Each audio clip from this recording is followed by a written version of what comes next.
एक धर्म का व्यक्ति यह मानता तो अवश्य है कि सभी उसी एक की संतान हैं, लेकिन वह फिर दूसरे धर्मों के लोगों को थोड़ा सा एक अजीब दृष्टि से देखता है कि इस धर्म के लोग क्यों नहीं हमारे ही धर्म के हैं। तब फिर वह अपने धर्म को बढ़ाने के लिए जबरदस्ती करने लगता है, कुछ अनर्गल रास्ते अपनाने लगता है। हम लोग देख रहे हैं कि आज एक धर्म के लोग दूसरे धर्म के लोगों को ही नहीं मार काट रहे हैं, बल्कि एक धर्म के लोग अपने ही धर्म के अनुयायियों को अब मारने काटने लगे हैं। क्या यही धर्म है? धर्म ऐसा कभी नहीं कहता, धर्म जोड़ता है। तो हम लोगों को इन सब बातों पर भी ध्यान देना चाहिए। और मुझे बहुत प्रसन्नता है कि यह वेबिनार, यह जो थोड़ा सा हट करके है, जो विज्ञान वर्ग के लोग हैं, जो छात्र हैं या उसके जो शिक्षक हैं, उन लोगों को थोड़ा सा हट के लगता अवश्य होगा कि नहीं नहीं, ये इसका क्या अर्थ है, इसका क्या मतलब है। क्योंकि हम लोग जब विद्यालय में पढ़ लेते हैं, कोई पद पा जाते हैं, तो हम लोगों को उसका भी अहंकार हो जाता है। हम लोग वो भूल जाते हैं कि हम लोगों का यह जो देश है, इसको बनाने में कितने लोगों ने अपने प्राणों की बलि चढ़ा दिए। वह जो सेना के लोग हैं, वह जो सीमा पर हैं, कितने लोगों ने बलिदान कर दिए, उसके प्रति भी हमारा कुछ कर्तव्य है। यह सब हम भूल जाते हैं। हमको नौकरी मिल जाती है, हमको तनख्वाह आने लगती है, और हम उसी के मद में फिर हो जाते हैं, अपने को बहुत बड़ा समझने लगते हैं।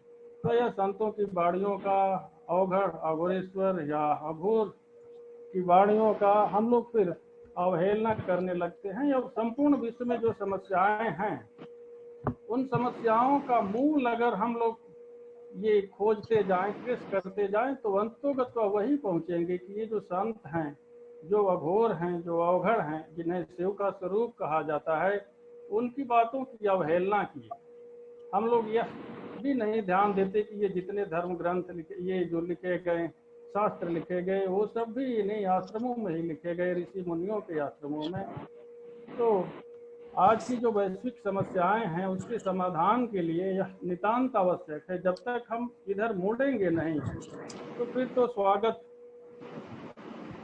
करने के लिए सर्वनाश वह आगे खड़ा ही है। हम लोग पेट और परिवार से ऊपर उठ ही नहीं पा रहे हैं, और जब तक इससे ऊपर नहीं उठेंगे तो हमारा कोई मतलब नहीं है, समाज बन ही नहीं पाएगा। समाज उसी को कहते हैं जिसमें हर लोग अपनी अपनी भूमिका निभाएं, लेकिन आज ऐसा नहीं रह गया है। इतना हम लोग बगल में ही, पड़ोस में ही ये इतना दुर्भावना रखे हुए हैं कि फिर शांति आना मुश्किल है। तो अंततोगत्वा हम उधर अगर नहीं जाएंगे, तब फिर बहुत मुश्किल है कि हम ये जो आधुनिक शिक्षा है, इसको पढ़ करके हम विश्व शांति कर सकते हैं, कदापि नहीं कर सकते हैं। तो आज समय भी काफ़ी हो गया, और मुझे थोड़ा खेद है कि पूर्व के कुछ वक्ता का वो थोड़ा सा कुछ तकनीकी के कारण हम लोग नहीं सुन पाए, मालवीय जी को। तो मैं ये बहुत बहुत अपने भी तरफ से धन्यवाद देता हूँ, संस्था की तरफ से देता हूँ, कि जिन लोगों ने अपना अपना बहुमूल्य समय दिया, खास करके वो पूर्व कुलपति महोदय प्रोफेसर हरकेश सिंह जी, प्रोफेसर गीता जी, इनकी बातों का बहुत गहनता से मैं अध्ययन कर रहा था, बहुत सुन रहा था। तो बहुत अच्छा लगा, और ये काफ़ी अच्छा है कि ऐसे प्लेटफॉर्म पर ऐसे ऐसे हस्तियां भी जुड़ी और उन्होंने इसमें भाग दिया। और इन्हीं शब्दों के साथ मैं अपनी वाणी को विराम देता हूँ। जय माता दी। बहुत बहुत साधुवाद डॉक्टर वामदेव जी।